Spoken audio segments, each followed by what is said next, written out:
তো গত ভিডিওতে আমরা ফাইল থেকে র্যান্ডমলি লাইন রিড করছি, সেখানে শর্ত ছিল প্রত্যেকটা লাইনের লেন্থ সেম হইতে হবে, কিন্তু প্র্যাকটিক্যালি কিন্তু লাইনের লেন্থ ডিফারেন্ট হইতে পারে। তো আমাদের কোড সেভাবেই লেখা উচিত। তবে ওই কোড লেখার আগে আমাদের আরেকটা জিনিস শিখতে হবে, সেটা হচ্ছে saved and restore file pointer. তো জিনিসটা আমি একটু বুঝিয়ে দিই। সেটা হচ্ছে ফাইল পয়েন্টার হয়তো কোনো এক জায়গাতে পয়েন্ট করে আছে, তো আপনি ওই পজিশনটা সেভ করে রাখবেন, কারণ আপনি চাচ্ছেন ওই জায়গাতে আবার ব্যাক আসবেন। তারপরে সেভ করার পরে আপনি বিভিন্ন অ্যাক্টিভিটিস করছেন, তো ফাইল পয়েন্টার অফকোর্স মুভ করছে অ্যাক্টিভিটিস করার জন্য। করার পরে আপনি আবার চাচ্ছেন যে যেই পজিশনটা সেভ করে রাখছিলাম আমি আবার সেই জায়গাতে ব্যাক যাব। তো এটাই হচ্ছে রেস্টার, তাই না? তো বুঝতেই পারছেন এটার আইডিয়া কি। এটার আইডিয়া হচ্ছে যে কিছু ওই পজিশন থেকে যেখান থেকে সেভ করছেন সেখান থেকে কিছু অ্যাক্টিভিটিস করছেন, আবার রেস্টার করে ওখানে গেছেন, আবার যদি অ্যাক্টিভিটিস করেন তাহলে আবার কিন্তু ওই সেম অ্যাক্টিভিটিসগুলাই ব্যাক আসবে, বা সেম ক্যারেক্টারগুলো বা সেম লেটারগুলো বা লাইনগুলো আপনি কিন্তু আবার পাবেন, রাইট? তো আমরা কিন্তু বারবার ব্যাক গিয়ে আবার প্রিন্ট করতে পারি ওই ডেটাগুলো। তো এই যে কনসেপ্টটা, এটাই হচ্ছে saved and restore file pointer. তো আমরা সেটাই শিখবো এখন। এটা আমাদের হেল্প করবে হচ্ছে ওই যে পরবর্তীতে ডিফারেন্ট সাইজের লাইনের যে কোডটা, ওই কোডটা লিখতে। তো নতুন একটা ফাইল ক্রিয়েট করে নিই, এটা 4 নম্বর ফাইল, আর এটার নাম হচ্ছে save and restore dot C. এই নামে আমি ফাইল ক্রিয়েট করলাম। তারপরে এই যে আগে যে কোডটা আমরা লিখছিলাম সেটা টোটালটা কপি করে নিয়ে তারপরে এখানে এসে পেস্ট করে দিচ্ছি। ফাইন। তো আমাদের এসব কিছু লাগবে না, এসব আমি ডিলিট করে দিলাম। তারপরে এ লাইন লাগতেছে না। এখন দেখেন যে এই কাজটা আমরা কিভাবে করতে পারি। তো প্রথমে এফ গেট সি এই ফাংশনকে কল করলাম ফাইল পয়েন্টারটা দিয়ে, এরকম 2-3 বার কল করলাম। তো ফাইন, এটা দ্বারা কি হয়েছে সেটা কিন্তু আপনি জানেন অলরেডি। এটা হচ্ছে 3টা ক্যারেক্টার প্রিন্ট হবে বা রিড হবে, এইচ তারপর ই তারপর এল। তো এল রিড করার পর ফাইল পয়েন্টারটা কিন্তু এই সেকেন্ড এলের উপরে গিয়ে ফিক্সড হবে। ফাইন, আমি চাচ্ছি এই পজিশনটা স্টোর করে রাখতে, কারণ আমি এই জায়গাতে আবার ব্যাক আসতে চাই। তো সেজন্য কাজ করি, দেখেন লং সেভড, ঠিক আছে, এফ টেল, কারণ ওই পজিশনটা আমি কিভাবে পাবো, জাস্ট ফাইল পয়েন্টার যেখানে পয়েন্ট করে আছে সেই পজিশনটা পাওয়ার জন্য এফ টেল ফাংশন। তো আমরা সেভ করে রাখলাম। তারপর আবার অ্যাক্টিভিটিস করব, অ্যাক্টিভিটিস মানে বুঝতেই পারছেন আবার রিড করব, F get C then file, right? তারপরে এরকম 2 বার করলাম। তো 2 বার করা মানে কি, যে পরের 2টা ক্যারেক্টার কিন্তু রিড হয়েছে। তো এখানে কিন্তু আমি যখন এই যে সেভ করছি তখন কিন্তু আসলে ফাইল পয়েন্টার কিন্তু মুভ করে না, তাই না? জাস্ট ওই পজিশনটা সেভ হয়েছে। তো মুভ করে যখন আমরা রিড করি, তো তারপরে কি হবে, দেখেন 3টা ক্যারেক্টার আগে রিড হয়েছিল, তো ফাইল পয়েন্টার এখানে ছিল, তারপর আবার 2 বার রিড হয়েছে, তার মানে এই এল এই ও এটা রিড হয়েছে, ফাইল পয়েন্টার কিন্তু এই স্পেসের উপরে।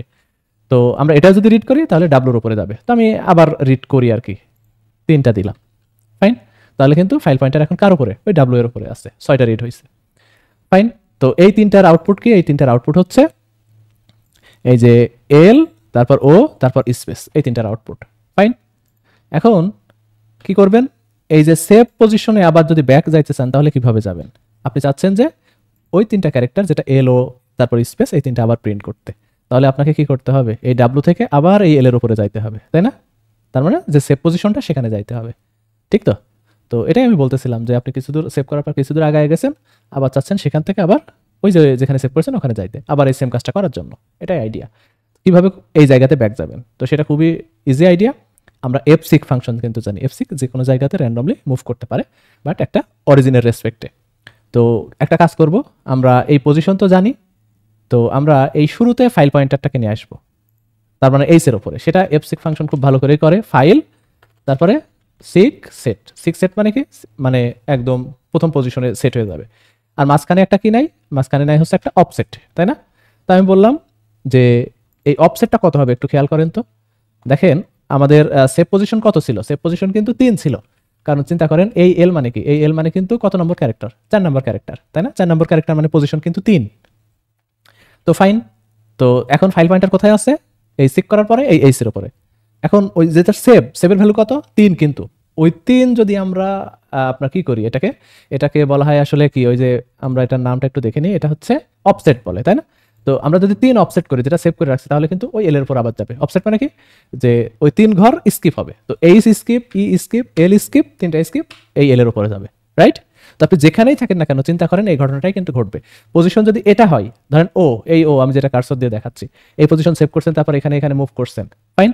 তারপরে এই পজিশন তো সেভ করাই আছে, তো আপনি জাস্ট এই যে ইনিশিয়াল থেকে ওই পজিশন পর্যন্ত কিন্তু আপনি আসতে পারেন, জাস্ট ওই পজিশন পর্যন্ত স্কিপ করে দিলেই, বা পজিশনের ভ্যালু বা সেভ ভ্যালুটা স্কিপ করে দিলেই আপনি আবার সেই জায়গাতেই ব্যাক আসবেন, রাইট? তো এখানে আইডিয়া হচ্ছে জাস্ট সেভ যেটা করছেন সেটাতে আমরা কি করব, আপনার যেটাকে অফসেট বলে, অফসেট করব, রাইট? তাহলে 6 সেট থেকে অফসেট করা, সেভ পজিশন অফসেট করা মানে ওই সেভ পজিশনে আবার ব্যাক যাওয়া। তার মানে এই 3টা লাইন যে ডেটা রিড করে, আমরা সেভ করার পরে রিড করছি, আবার রেস্টার করছি, মানে আবার কি, আবার এই লাইনেই ব্যাক গেছি।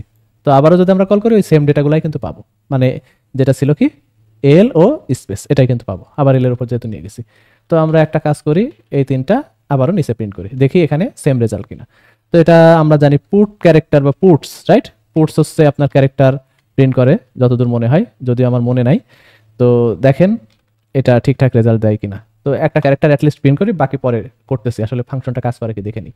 তো জিসিসি এটা 4 নম্বর, ওকে। পুট তো না, এটা put character, put CH AR, তো ফাইন কাজ করে, এটা এল, ওকে। তো আমি এই কাজটা 3বার করলাম এখানে, তারপরে এই কাজটা এখানে 3বার। তো দেখেন এখানে এল ও তারপর স্পেস আছে, তারপরেও এল ও স্পেস, যদিও এখানে স্পেসটা বোঝা যাচ্ছে না। তো আমরা একটা কাজ করি, এই স্পেস সব রিমুভ করে দিই, হ্যাঁ, তাহলে এখন বোঝা যাবে, কারণ স্পেস তো আমরা ওইভাবে দেখতে পারি না। দেখেন এল ও ডাব্লু, তারপর আবারও এল ও ডাব্লু। তো এটাই idea, saved and restore file pointer. তো আশা করি বুঝছেন, কারো কোনো সন্দেহ থাকার কথা না। তো এই যে আইডিয়াটা, এই আইডিয়াটা দিয়ে আমরা একটা ফাইলের র্যান্ডম যে কোনো লাইন রিড করতে পারবো, যেখানে লাইনের লেন্থ হচ্ছে ডিফারেন্ট, রাইট? তো থ্যাংক ইউ।